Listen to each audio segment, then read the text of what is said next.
या किस्म से यारा लाई मस्कारा अखियां लगाई रखना किस्म से यारा लाई मस्कारा लगिया निभाई रखना मेरी जान এরকম করে মাস্কারা গানটা হয়। আর তারপরে আমাকে হিরল বলে যে আমি জিজ্ঞেস করি যে এটা কি, মানে এটা কি কোনো মুভি? হচ্ছে this is a movie that's going to get released. এটা ইমতিয়াজ আলী স্যারের মুভি ডিরেকশন আর ইরশাদ কামিলের লিরিক্স। আর এটা তো আমার আগে বললে হতো না, আমি এখন জানতে পারছি। Channel does not promote any violent, harmful, or illegal activities. All content provided by this channel is meant for an educational purpose only.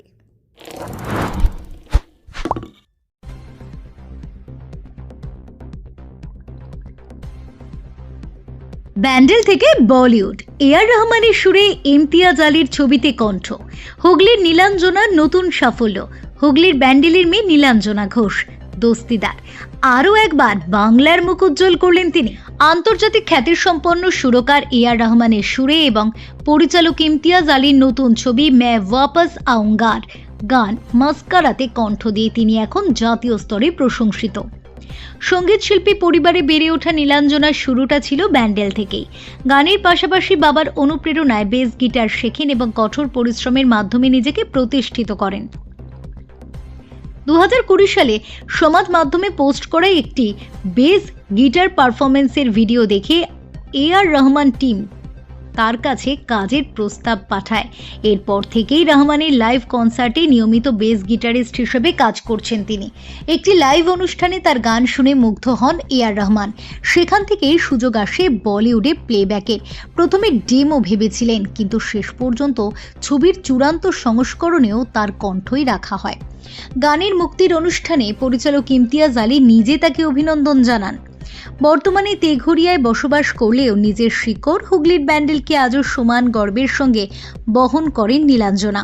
তার এই সাফল্য শুধু ব্যক্তিগত অর্জন নয়, বাংলা তথা হুগলির সাংস্কৃতিক পরিসরের জন্য এক গর্বের মুহূর্ত। Bureau report, Kolkata mirror. Welcome viewers, Kolkata mirror চ্যানেলে আপনাদের সকলকে স্বাগত। আমরা বিভিন্ন রকম মানুষের জার্নির কথা শুনে থাকি। আজ আপনাদের সাথে আমরা পরিচয় করাবো, বলা ভালো আলাপ করাবো। পরিচয় তার স্বরের মাধ্যমে, তার কাজের মাধ্যমে পুরো গোটা দেশের সাথে, বিশ্বের সাথে হয়ে গেছে। আজকে আমাদের সাথে আছে একটা মার্ভেলাস, একটা অসাধারণ জার্নি করে আসা একজন শিল্পী।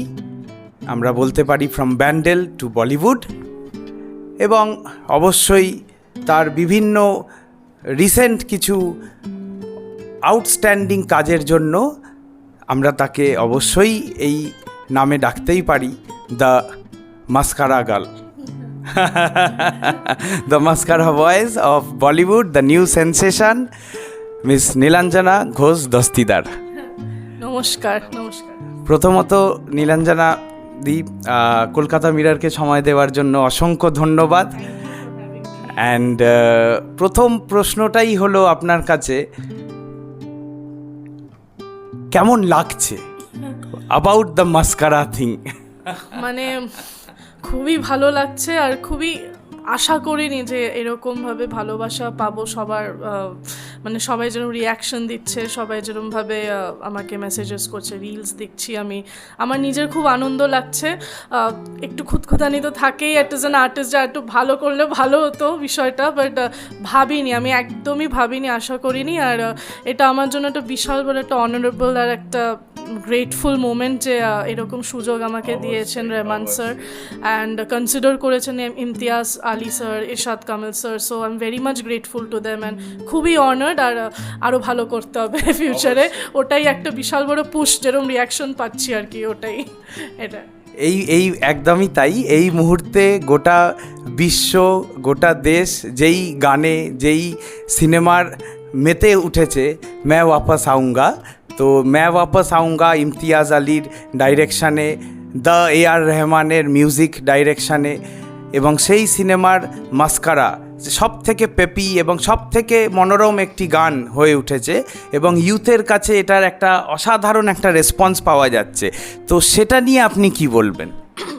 আমার খুবই ভালো লাগছে জিনিসটা দেখে যে আজকের ইউথ বলা যায় আর কি, মানে তারা এত সুন্দর অ্যাকসেপ্ট করেছে জিনিসটাকে, যে in spite of being such quirky and মানে ন্যাকামো আছে ওর মধ্যে, নখরা আছে, অনেকের হয়তো মনে হবে যে এটা বেশি লাগছে, বাট আজকাল ইউথ মানে যেরকমভাবে ওটাকে নিজের মনে করে তারা নিজেদের রেন্ডিশন করছে, নাচছে, কেউ কেউ এত সুন্দর গানটাও গাইছে, বাচ্চা বাচ্চা মেয়েরা গান গাইছে, ওটা দেখে আমার এত ভালো লাগছে, মানে খুবই মানে আপ্লুত। আমার মনে হয় যেন ওরা আগে থাকলে তো ওরাই গেয়ে দিত বিষয়টা, তো মানে আমার খুবই I am feeling very happy and খুবই গ্রেটফুল টু দেম যে এত ভালো করে তারা রেসপন্স করছে আমার গানটা নিয়ে। আর এটা মানে ভাষায় প্রকাশ করা যাবে না যে কতটা আমার কাছে এটা আনএক্সপেক্টেড আর সারিয়াল একটা মোমেন্ট। সো এরমই মনে হচ্ছে আমার, এখনও মানে বিশ্বাস হচ্ছে না আর কি বিষয়টা।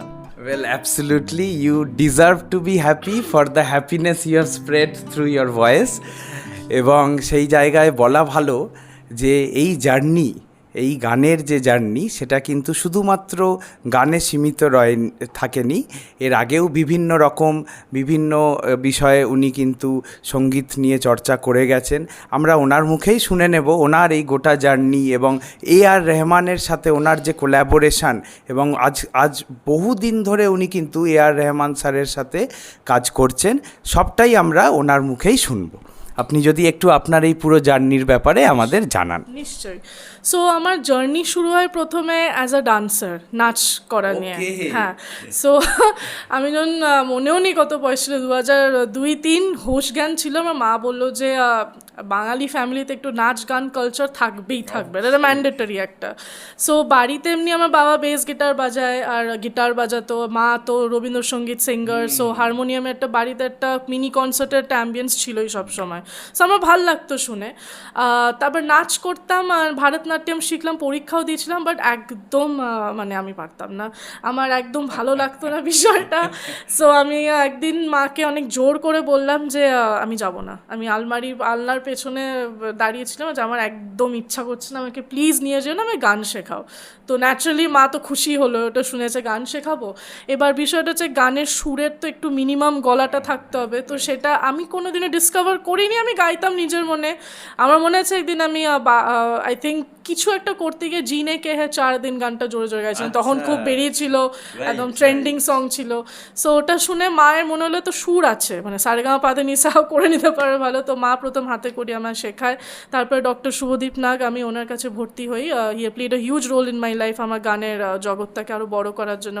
ক্লাসিক্যাল শিখলাম আমি, তারপরে নজরুল গীতি, তারপরে গলাকে কীরমভাবে মডিউলেশন করা যায়, একটা ক্লাসিক্যাল সিঙ্গার যেরকম সবাই শেখে সারেগামাপার মাধ্যমে, ওই রকম শিক্ষাটা হলো। তারপরে হাউ ওল্ড ওয়্যার ইউ, আপনি কবে থেকে শুরু করেছেন? This was in the year 2006-এ বোধহয় আমি কত বছর ছিলাম, 19 কত বয়স ছিল আমার তখন, 10-11 বছর হবে হার্ডলি। সো ওই সময় আমি শুরু করেছিলাম। সো ওরম করতে করতে সাথে পড়াশোনাও চলছিল, আমার অক্সিলিয়াম কনভেন্ট ব্যান্ডেলে আমার স্কুলিং। সো এবারে পড়াশোনা ইম্পর্টেন্ট, সবচেয়ে ইম্পর্টেন্ট ওটা আগে। তো ইন দ্য মিন টাইম অনেক রিয়ালিটি শোজে জুনিয়র যখন ছিলাম দিয়েছিলাম। সো কোনোটাতেই কখনোই যেতে পারিনি অনেস্টলি, একদমই প্রিপারেশন ছিল না, তৈরি ছিল না, নার্ভাস হয়ে যেতাম। আমি এখনও হই, নার্ভাসনেস বিষয়টা আমার মধ্যে কাজ করে একটু। সো মানে ওই সময় তো সাংঘাতিক, মানে কোনো দিনও চান্স পাইনি কিছু না, বাবা মারা খুব আপসেট হয়ে যেত, বুঝতে পারতাম, বাট স্টিল ঠিক আছে পড়াশোনা করতে করতে এবার ক্লাস 12-এর পরে হয় 2015-এ আমি 12 দিয়ে ফেলি, তখন সারেগামাপা জি বাংলা অডিশন চলতে শুরু করে। তো আমার মা সেগুলো খুব অ্যাক্টিভলি দেখতে থাকতো। সো মা আমাকে বললো তুই যা, তুই অডিশন দে। আমি একদম ইচ্ছা ছিল না, আমার একদম ইচ্ছা ছিল না, আমি দিতে চাইছি না, কোনো দরকার নেই, এগুলো প্রত্যেক হবে, আমি হয়তো পারবো না, আমি এক্সেপশনাল কিছু না যে আমাকে নিয়ে নেবেন তুম করে। তো আগের দিন মানে লাইন তো বিশাল বড় ছিল, চুচুড়াতে ব্লু ডায়মন্ডে হয় চুচুড়ায়, রাইট। ফার্স্ট অডিশন হয়েছিল। এবার লাইন এত লম্বা, আগের রাত থেকে লাইন বসেছিল সবাই, naturally everybody wants to Singh and fulfil the dreams. তো এবারে আমি আমার বাবা একজন রিক্সা কাকু একজন চালায়, তো সে আমার লাইন রেখে দিয়েছিল। তো থ্যাঙ্কফুল টু হিম অলসো, মানে ওনার জন্য অসম্ভব জিনিসটা। সো অনেকটা এগিয়ে গেছিলাম লাইন অনুযায়ী। সো আমি তারপরে গাই, মানে অডিশন দিয়ে ফেলি, তখন সিলেকশন হয়ে যায়। তারপরে ফাইনাল রাউন্ডের জন্য কলকাতাও ডাকে, আমি সিলেকশন ওখানেও হয়ে যায়। তারপরে আশেপাশে আমি দেখলাম এত talented singers and no one, কিন্তু সারেগামাপায় আমি 9 মাস ছিলাম, আমি টপ 9-10 অবধি ছিলাম। ভালো তো তখন গাইতাম মোটা, মানে আমি বুঝতে তখন নতুন ক্যামেরার সামনে গাওয়া, এত লোকের সামনে গাওয়া, জাজেসের সামনে একটাই শট, মানে মিউজিক যা হোক গান লাইভ একটাই হবে একবার। সো ওই সময় ওই একটা টেকে পুরো কারেকশন করা, মানে অনেক মেন্টাল প্রিপারেশন লাগে ওটার জন্য। তো আমার জন্য ওটা একটা বিশাল মানে সিম্বলিক মোমেন্ট ছিল, কারণ আমি নিজের স্ট্রেংথ উইকনেসটা বুঝে গেছিলাম। ওই 9 মাস আমি ওখানে প্র্যাকটিস, মানে স্টেজে গিয়ে বিষয়টা আমার কাছে একটু হলো যে এটা আমার জনরা, এটা দিয়ে আমি মানে করতে পারবো ভালো। তারপরে ন্যাচারালি প্রফেশনালি আমি শুরু করি স্টেজ শোজ করার জন্য। আমি প্রফেশনালি এই জিনিসটা এগোচ্ছে। পুরো শিফট হয়ে গেছে ফ্রম ডান্স টু সং, এবং সেটা হয়েছে বিভিন্ন রিয়ালিটি শোজ এবং কনস্ট্যান্টলি মা বাবার সাপোর্টের মাধ্যমে। কনস্ট্যান্টলি মা বাবার সাপোর্ট ছাড়া ইম্পসিবল ছিল বিষয়টা। সো মানে ওইটা একটা মানে ব্লেসিং, মানে বাবা মার সাপোর্টটা না থাকলে এটা খুব হয় না। থ্যাঙ্কফুলি আমার দুজন বাবা মাই মিউজিশিয়ানস, তো মানে ওটা মানে added, it's blood plus it's in the nature, মানে হাওয়াতেই আছে বাড়িতে যে মিউজিক চলছে। সো এটা হলো। তারপরে আমি একটুখানি প্র্যাকটিক্যাল চিন্তাভাবনা করার মতন মেন্টালিটি আমার আগাগোড়াই ছিল যে মানে সিকিওর্ড একটা ইনকাম থাকাটা, প্রত্যেক মানুষের ইন্ডিপেন্ডেন্ট হওয়াটা এটা খুব ইম্পর্ট্যান্ট। সো আমি চাকরির জন্য আমি ইগনু থেকে আমার গ্র্যাডস করি, আমি ইংলিশে বিএ করলাম। তারপরে আই ওয়াজ লাইক এবার একটুখানি করতে হবে, মানে একটু চাকরি সেটেলমেন্টও করি। গান বাজনা তো প্যাশন, ওটা তো আমার ভালোবাসার জায়গা। এবার ওটা ভালোবাসার জায়গার জন্য যে ইনকামটা লাগে, মানে খরচাটা লাগে, সেটাকে তো বের করতে হবে, সেটা তো এমনি এমনি আমি কেউ দেবে না। তো আমি তখনও মিউজিকটাই করবো ওটা আমি ভাবিনি। It was not decided that it will be a profession, right? Absolutely not. It was never a decision. So আমি খুব একটা আপসেটও ছিলাম না এটা নিয়ে, বিকজ আমি করতাম, I would have been happy, কারণ আমি কামাচ্ছি আর আমি আমার গান বাজনাও চালিয়ে যাবো ওটা নিয়ে করে। আমি আই ক্যান বাই স্টাফ, জিনিসপত্র কিনতে পারবো, গিটার চাইলে গিটার কিনতে পারবো। তো সেটার একটা মেন্টালিটি প্লাস নিজের ইচ্ছা, বাবা মাকে দেখবো, সব কিছু একটা আমার চিন্তাভাবনা ছিল ওটা। তো আমি ইন্টারভিউ দিই, আমার পাঞ্জাব ন্যাশনাল ব্যাংক থেকে আমার মানে রিটার্ন কলও এসেছিল। সো বাই দ্যাট টাইম, মানে এটা হচ্ছে যখন চাকরি এই বিষয়গুলো, আমি 2017 কথা বলছি। 2017 সাল থেকে বাড়িতে বেস গিটারটা পড়ে থাকতো, তখন বাবা খুব একটা তখন বাজানোর টাইম পেত না। আমি বাবাকে বললাম আমি বেস গিটারটা বাজাই একটুখানি। আমার ছোটোবেলা থেকেই বেস গিটার আমার সবসময় কান আগে যেত, কারণ বাবা বাজাতো, আর বাবা আমাকে নানান রকমের জ্যাজ লাইভ শোজ আর ওই বেস গিটার ওরিয়েন্টেড গান বাজনা ট্র্যাক্স শোনাতো। আমার ভীষণ মানে পাগল ছিলাম। তো কোনো গান শুনলে আগে বেস গিটারটাই কানে আসতো, তো কে বেস বাজাচ্ছে সেটাই আগে দেখতাম। ফ্যাসিনেটিং হতো ব্যাপারটা, ফ্যাসিনেটিং, ভীষণ ফ্যাসিনেটিং। তো আমি শেখা স্টার্ট করলাম, বাবা ফার্স্টে শেখায়। আর আমি জানতাম না যে আঙুল দিয়ে বাজাতে হয় বেস গিটার, মানে আমি জানতাম পিক দিয়ে, কারণ বাবা একটু পিক দিয়ে বাজানোর অভ্যাস ছিল। সো আমি আঙুল দিয়ে বাজালাম, দেখলাম বেশ ব্যাপার, মোটা তার রক্ত বেরোচ্ছে, এবার হবেই এটা। তো ইন্টারেস্ট বাড়লো, মানে এত ভালো লাগলো, বিকজ ওই সময় আমি ইগনু থেকে গ্র্যাজুয়েশন করছি, তো অনেক টাইম পাচ্ছি বাড়িতে, সারাক্ষণ বসে যাচ্ছি, প্র্যাকটিস করে যাচ্ছি, নানান রকম গান আর নানান রকম লোকেদের মানে বাজনা শুনছি, এত মানে মোটিভেটেড হয়ে যাচ্ছে যে আরও বাজাই। মানে কোনো ডিসিশন ছিল না যে এটাই করবো প্রফেশনালি, বাট প্যাশনেটলি ভালোবেসে করতে করতে মানে আমি ভিডিওস দিতে শুরু করলাম ফেসবুকে, সোশ্যাল মিডিয়াতে। সো এবারে আমি যখন চাকরিটা পাই আর কি, মানে আমাকে যখন কল ব্যাক করে, মানে আমাকে ডাকবে ফাইনাল কলের জন্য, ঠিক তার আগের কিছু সপ্তাহ আমার একটা মেসেজ আমি দেখিনি, 2 সপ্তাহ না 1 সপ্তাহ মেসেজটা আমি দেখিনি, ফোনে এসেছিলো from A R Rahman's team only.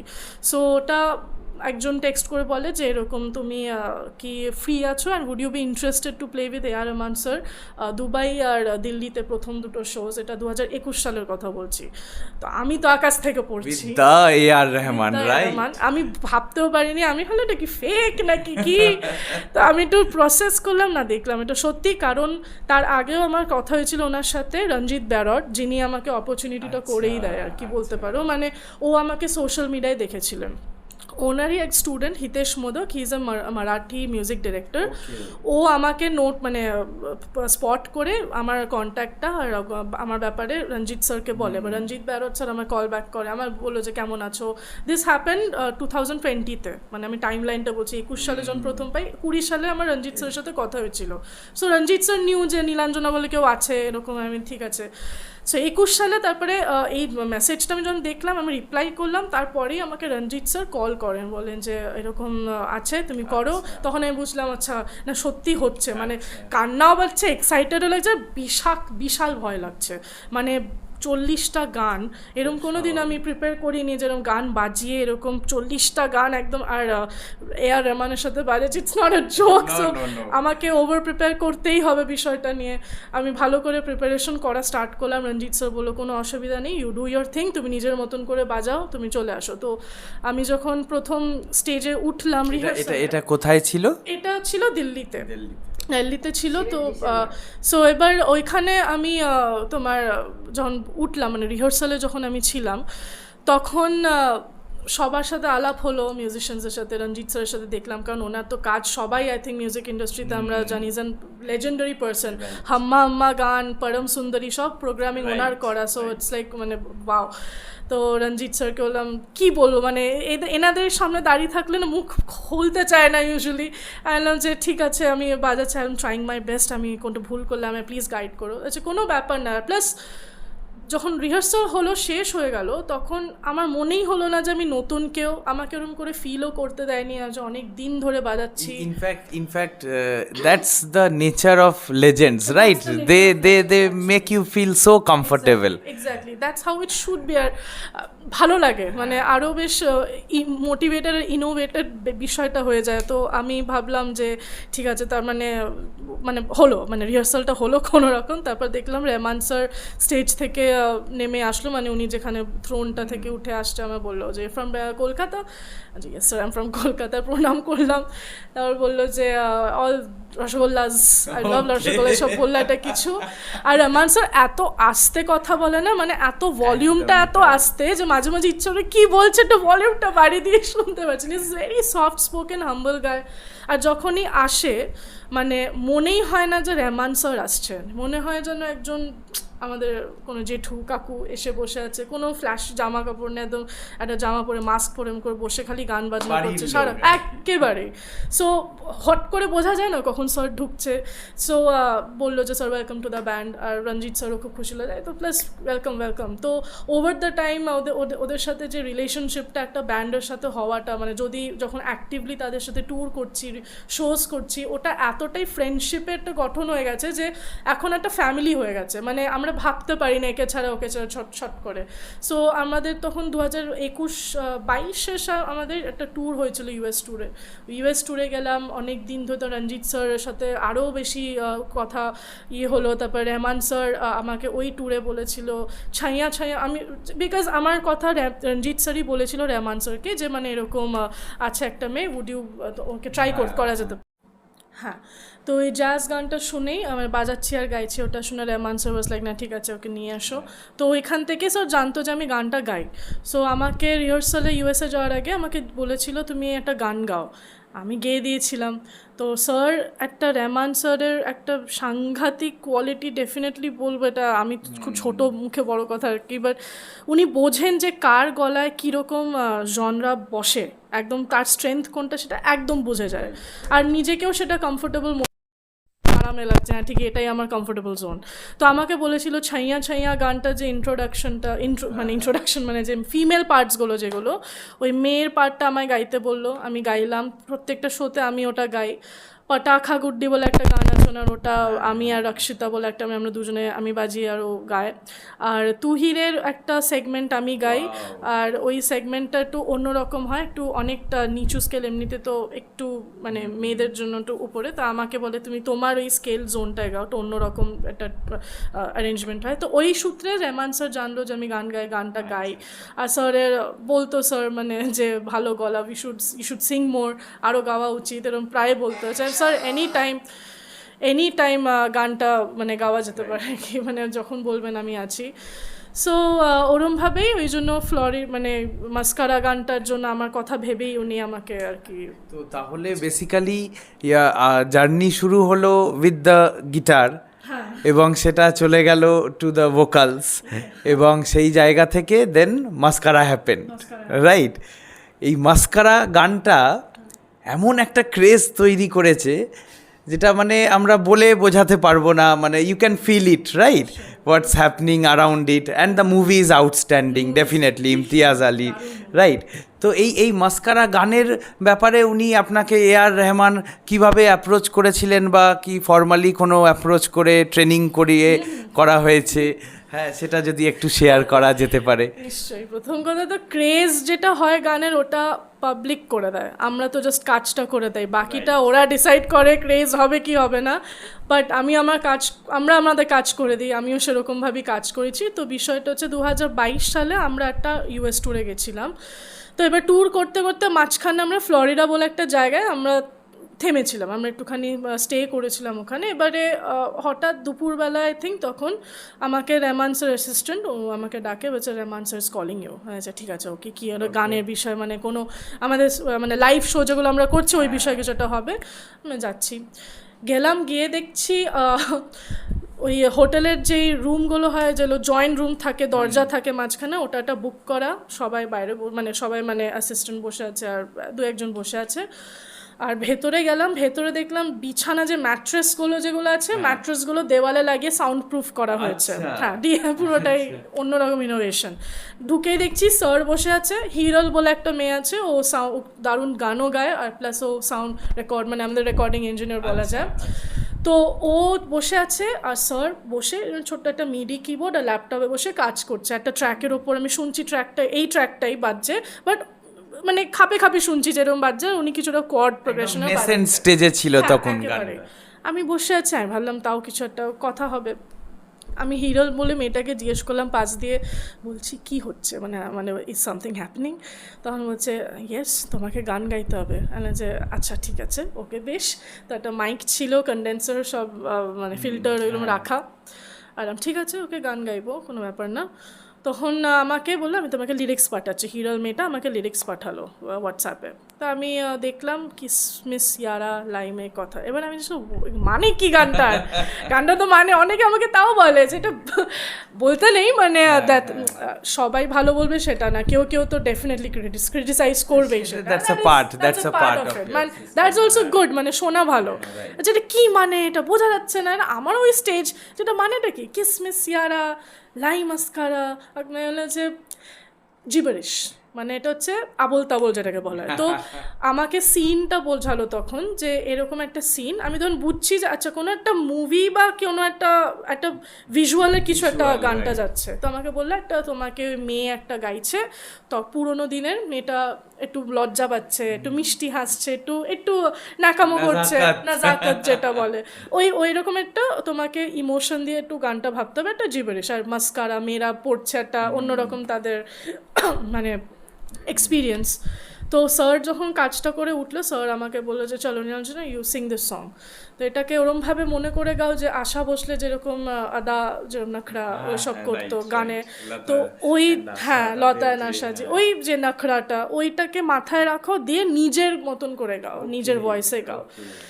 So একে টায়ার্ড আমি, তার উপরে এই গানটা আমার জন্য একটু ন্যাকামো করতে হবে, আমার জন্য একটু হট করে একটু কীরকম একটা ব্যাপার, মানে ওই মোডে আসা বা ইমোশন বা মুডে আসাটা খুব টাফ হয়ে যায়। এবার প্লেব্যাক সিঙ্গিংয়ে আমি কোয়েশ্চেন তো করবো না যে না আমি পারছি না, আমার এখন মুড নেই, ওরম বলে তো চলবে না। সো আই ওয়াজ লাইক ঠিক আছে ওকে চলো, যা হয়েছে পরে ভুলে যা, আগের গুলো খালি ওটাতেই ফোকাস করো। তো মেয়েটা ছিল, সার্চ চলে গেলো, তুমি রেকর্ড করো। তো হিরল মেয়েটা রেকর্ড করছিল, আমি একটা লাইন ওরম করে জাস্ট গাইছিলাম। আর তারপরে হিরল মেয়েটার খুব ভালো লাগলো, বলে যে ঠিক আছে এটা আবার শোনাই স্যারকে। সো স্যার আসলো, স্যার শুনেই স্যারের খুব ভালো লেগেছে। স্যার বলেছে বা এটা অন্যরকম টেক্সচার, এদিক ওদিক এটা করতে হলো ওটা করতে বলে দিল, ওটা আবার করলাম, এরম করে মাস্কারা গানটা হয়। আর তারপরে আমাকে হিরল বলে যে, আমি জিজ্ঞেস করি যে এটা কি, মানে এটা কি কোনো মুভি? বলছে this is a movie that's going to get released, এটা ইমতিয়াজ আলী স্যারের মুভি ডিরেকশন আর ইরশাদ কামিলের লিরিক্স। তাহলে এটা তো আমার আগে বললে হতো না, আমি এখন জানতে পারছি।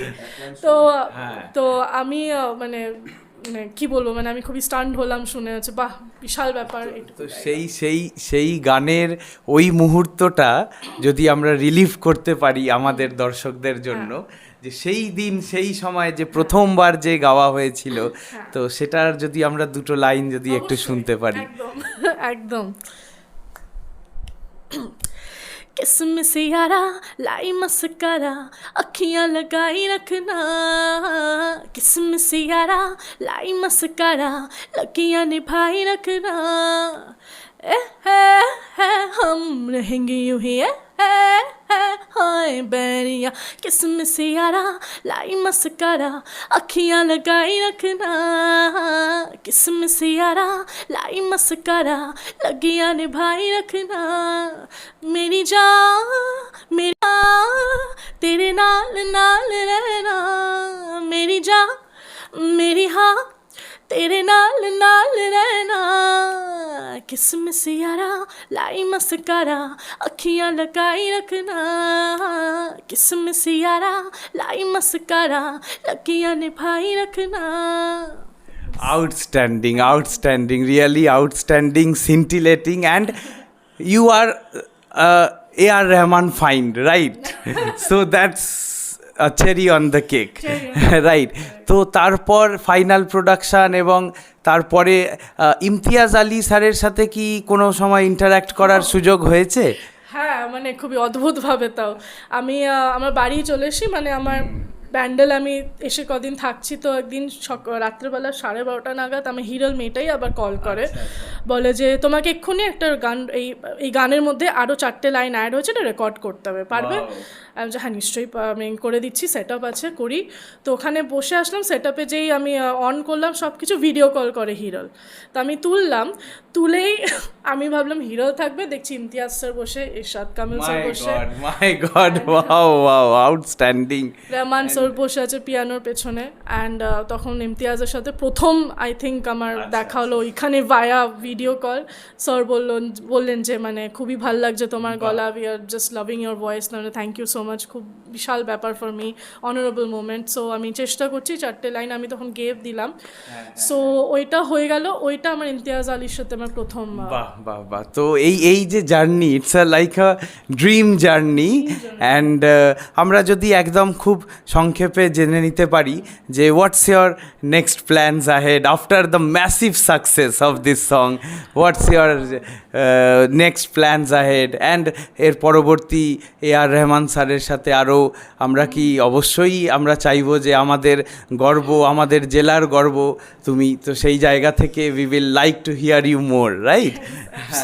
সো সাকসেস কিছুই আসেনি এখনও, সাকসেস মনে করলেই শেষ। তো আমি সাকসেস মনে করছি না, এটা একটা পুশ আমার জন্য, বিশাল বড় পুশ ফর মি, যে I need to work harder, আরও ভালো করতে হবে, প্র্যাকটিস করতে হবে। সো আমার এখন কারেন্ট ফোকাস হচ্ছে আমি নিজের একটা অ্যালবাম বার করছি, প্লাস আমার হাজব্যান্ড যে রাজস্বী মিত্র, আমরা দুজন, ও মিউজিশিয়ান, ও গিটারিস্ট, তো ওই মুভিটাতে ও একটু অ্যারেঞ্জমেন্ট করেছিল। সো আমাদের দুজনের ফোকাস এখন নিজেদের কাজগুলো, অ্যালবামের গান রেকর্ডিং করা, নিজে গাওয়া, বেস বাজিয়ে আমি একটা তৈরি করছি। তারপরে প্লাস আমি কিছু সেশন, মানে কিছু রেকর্ডিংয়ের কাজ আমি করার সৌভাগ্য হয়েছে, যেগুলো আমি পরে আস্তে আস্তে ডিসক্লোজ করবো, সেগুলো আমার হয়েছে। সো এইগুলো আমার কাছে এখন একটা বিশাল বড় টাস্ক। আর আরও প্র্যাকটিস করা তো ডেফিনেটলি এভরিডে টাস্ক, ওটা হয়েই থাকে, আর আরও ভালো করতে হবে। আর ফোকাস এখন নিজের যে আমার নিজের যে স্ট্যাচুরটা আছে ওটাকে আরও ভালো করে এক্সপ্লোর করে গান প্র্যাকটিস আর বেস প্র্যাকটিস করা। All the best for your future ventures, we would love to hear from you more. আমাদের আজকে এতটা সময় দেওয়ার জন্য অসংখ্য ধন্যবাদ, এবং আগামী দিনের জন্য অনেক শুভেচ্ছা। আমাদের নিজেদের জেলার মেয়ে, ব্যান্ডেলের মেয়ে, হুগলির মেয়ে, আমাদের ব্যান্ডেলের গর্ব, আমাদের দেশের গর্ব। আগামী দিনে অনেক শুভেচ্ছা রইল নীলাঞ্জনা ঘোষ দস্তিদারকে। ক্যামেরায় কাজী জিয়াউল হকের সাথে আমি সাকেত চৌধুরী, কলকাতা মিরর।